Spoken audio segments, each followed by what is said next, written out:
इस तरह का जो डस्टिंग करने वाला रहता है ना, वो फोल्डिंग सिस्टम रहता है, बहुत अच्छा रहता है। जब मन कि आप छोटा भी कर लीजिए, और अगर ऊपर करना है तो आप इसको बड़ा भी कर सकते हैं। तो अब इसी से मैं सारे नीट को झाड़ दूँगी, क्योंकि नीट पे ना डस्ट बहुत जम जाता है। तो इसी से बहुत ईजी वे में से हो जाते हैं। तो सारे नेट को मैं इसी तरह से क्लीन कर लूँगी। और ये वाले नेट को भी मैं, चारों तरफ मेरे यहाँ नेट ही लगा हुआ है, तो मैं इसको भी इस तरह से, देखिए कितना डस्ट है, सारे दरवाजे में इस तरह से झाड़ देती हूँ। और एक बार हल्का हल्का पोंछ देने से क्या होता है ना, कि सारा जो भी डस्ट रहता है वो उड़ जाता है, और इसकी शाइनिंग अच्छी चमक आ जाती है। सर्फ लगा करके और सारे बाहर घर अंदर सब सारे स्विच को पोंछ देती हूँ, क्योंकि सारा दिन स्विच किचन के दरवाजे से लेके अंदर बाहर तक का। तो देखिए एकदम थोड़ा सा खाने वाला सोडा इसमें डाल देती हूँ और सर्फ डाल के, और देखिए चकचक हो गया ना। तो इसी तरह मैं सारे किचन के से लेके बाहर तक का सारा स्विच पोंछ देती हूँ। ये साफ हो गया। अब चलती हूँ दूसरे रूम में, और ये मेरा पूजा रूम है। तो यहाँ का स्विच भी बहुत ज़्यादा, क्योंकि तेल के हाथ से हम छूते हैं पूजा रूम में भी। सारे किचन के कवर्ड भी मैंने पोंछ दी। यहाँ भी इस पे भी जो दिन भर खोलने से ये दाग पड़ जाता है हाथों का, तो इसे भी मैं सूखे से पहले पोंछ दूँगी, उसके बाद गीले कपड़े से पोंछूँगी।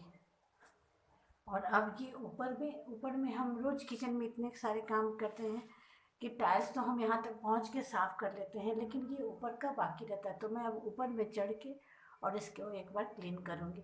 पहले नीचे का कवर्ड पोंछ देती हूँ कपड़े से, और एक बार हल्का सा गीला कपड़े को करके, क्योंकि थोड़ा बहुत दाग लग जाता है। तो देखिए ये कितने अच्छे से क्लीन हो जाता है, और चमक एकदम नए जैसा फिर से ये चमक जाता है। तो ये सारे काम मैं फ्राइडे को ही कर लेती हूँ, तो बहुत इजी हो।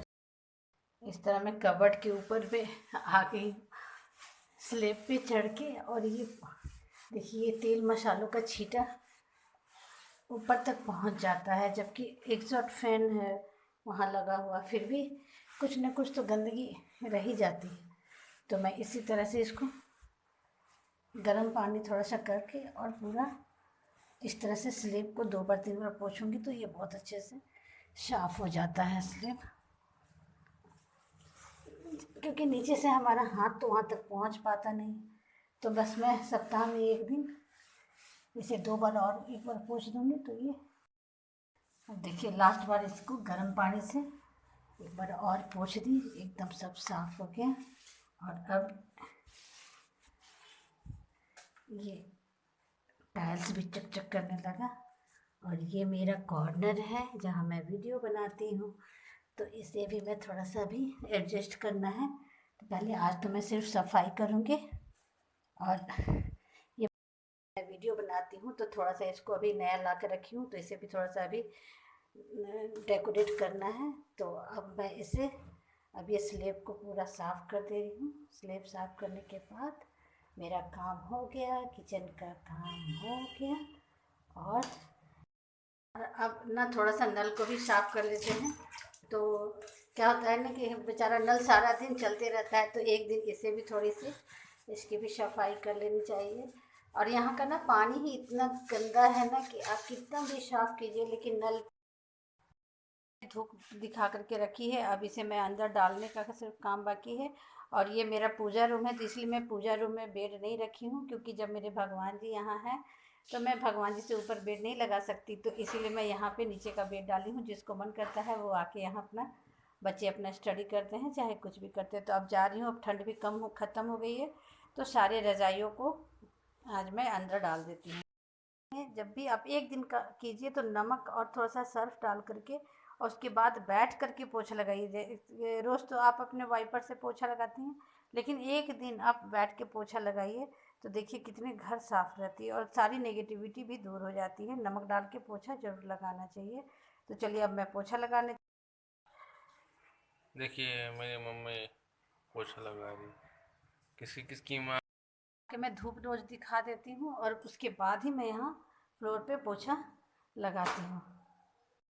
आदमी को खुद से भी ना पोछे लगाने चाहिए। काम वाली बाई के रहते आदमी कुछ नहीं करता है तो हमारे शरीर भी और इस तरह से रोज़ कहीं ना कुछ दर्द होता है। और 45 में 35 की अगर दिखने की इच्छा है तो खुद से काम कीजिए। और मेरे ख्याल से पोछा तो ज़रूर लगाइए, इससे हमारी पूरी बॉडी की एक्सरसाइज होती है। अगर हमें गैस की प्रॉब्लम है तो वो भी बहुत हद तक दूर होता है। तो सिर्फ एक दिन भी अगर आप पोछा लगाएं तो घर बहुत साफ हो जाता है।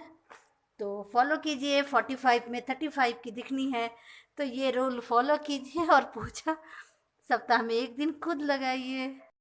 पूरा नीट और क्लीन का काम कंप्लीट हो गया और अब मैं चली नहाने के लिए। तो अगर मेरी आइडियाज़ आप लोगों को अच्छी लगती है तो प्लीज़ लाइक एंड सब्सक्राइब और कमेंट्स ज़रूर कीजिएगा, ताकि मुझे भी लगेगा कि हाँ आप लोग मतलब देखते हैं। और प्लीज़ सपोर्ट कीजिए मुझे। तो इस तरह से काम कीजिए और घंटों का काम मिनटों में ख़त्म हो जाता है। तो चलिए मिलती हूँ फिर किसी अच्छे से ब्लॉग में। Bye bye, take care.